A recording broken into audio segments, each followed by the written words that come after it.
সৰু চামুচেৰে 2 চামুচ ঘি দি দিছোঁ।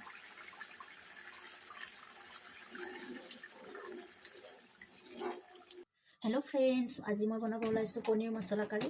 আৰু পনীৰ মছলা কাৰী বনাবলৈ প্ৰথমতে মই পনীৰখিনি ভাজি লওঁ। অকণমান বেছিকৈ তেল লৈ লৈছোঁ আৰু একেবাৰে তেলখিনি লৈছোঁ। এইখিনি তেলেৰে মই গোটেইখিনি কাম সম্পূৰ্ণ কৰি ল'ম। এতিয়া প্ৰথমতে মই পনীৰখিনি অকণমান ভাজি লওঁ।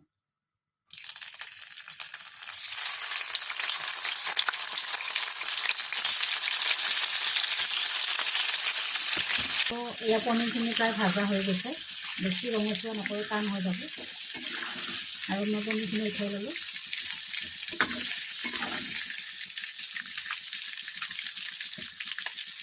এতিয়া এই তেলখিনিতে মই পিঁয়াজখিনি ভাজি ল'ম।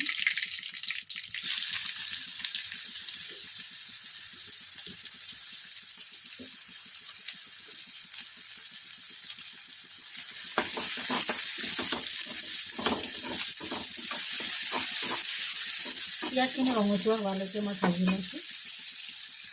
পিঁয়াজখিনিও ভাজা হৈ গ'ল। মই পিঁয়াজখিনি তুলি লৈছোঁ। অকণমান তেলটো চেকি লৈছোঁ। এতিয়া এই তেলখিনিতে এটা বৰ ইলাচি লৈছোঁ। এই বৰ ইলাচিটো মই মাজেৰে ফালি লৈছোঁ। আৰু এখিলা তেজপাত, দালচেনি, আদা নহৰু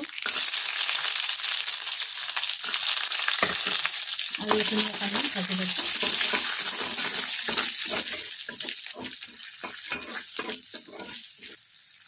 আৰু মোৰ এই আদা নহৰুখিনিও ভাজা হৈ গ'ল। লগতে ইলাচি দিছোঁ আৰু দালচেনি টুকুৰা দিছোঁ। অকণমান সময় গেছটো অফ কৰি লৈছোঁ। এতিয়া মই এইখিনি ঠাণ্ডা হ'বলৈ দিছোঁ। মিক্সি জাৰটোত মই পিচি ল'ম।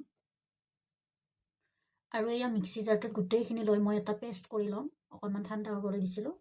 আৰু এয়া পেষ্টটো কৰোঁতে মই অকণমানো পানী দিয়া নাই। এনেকৈ এতিয়া মই উলিয়াই লৈছোঁ। আৰু এই জাৰটোতে মই আকৌ বিলাহী, সৰু সৰু 3টা বিলাহী কাটি অকণমান ধুই লৈছোঁ। এতিয়া প্ৰথম মই তেলত দিম বিলাহীখিনি, কাৰণ বিলাহীখিনি কেঁচাকৈ মই পেষ্ট কৰিছোঁ। গতিকে আগতে বিলাহীখিনি দি দিছোঁ। মই তেলত বিলাহীখিনি অকণমান ভাজি লৈছোঁ কেঁচা গোন্ধটো যোৱালৈকে। এতিয়া দিছোঁ মছলা। এয়া মছলা দিছোঁ ধনিয়া জিৰা আৰু জিৰা গুড়া। বাছ আৰু বেছি মছলা নিদিওঁ, এইখিনি মছলা দিয়া হৈ যাব। আৰু হালধি দিছোঁ।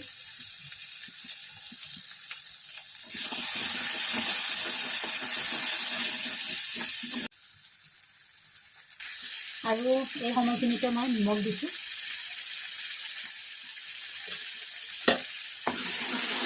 আৰু মছলাখিনিৰ পৰা তেল ওলোৱালৈকে মই ভাজি আছোঁ।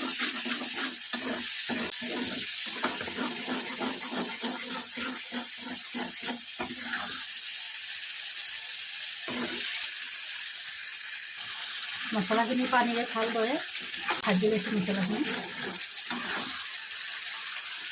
এতিয়া মই দিছোঁ পনীৰখিনি।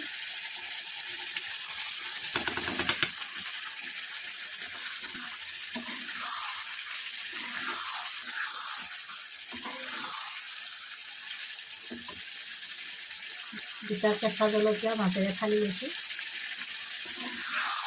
এতিয়া আৰু অকণমান সময় মই ভাজি থাকিম। অলপ পানী দিছোঁ জোখমতে।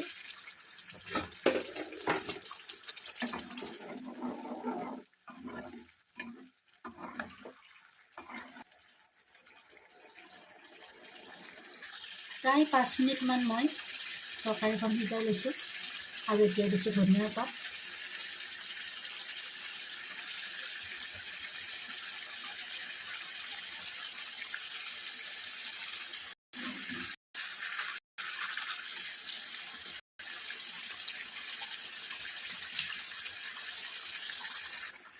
আৰু এতিয়া তৰকাৰীখন সম্পূৰ্ণ হৈ গৈছে। এতিয়া লাষ্টত মই দিছোঁ ঘি।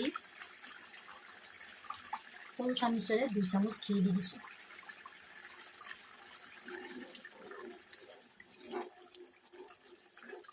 আৰু এবাৰ এনেকৈ লাৰি এতিয়া হৈ গ'ল। গেছটো অফ কৰি দিছোঁ।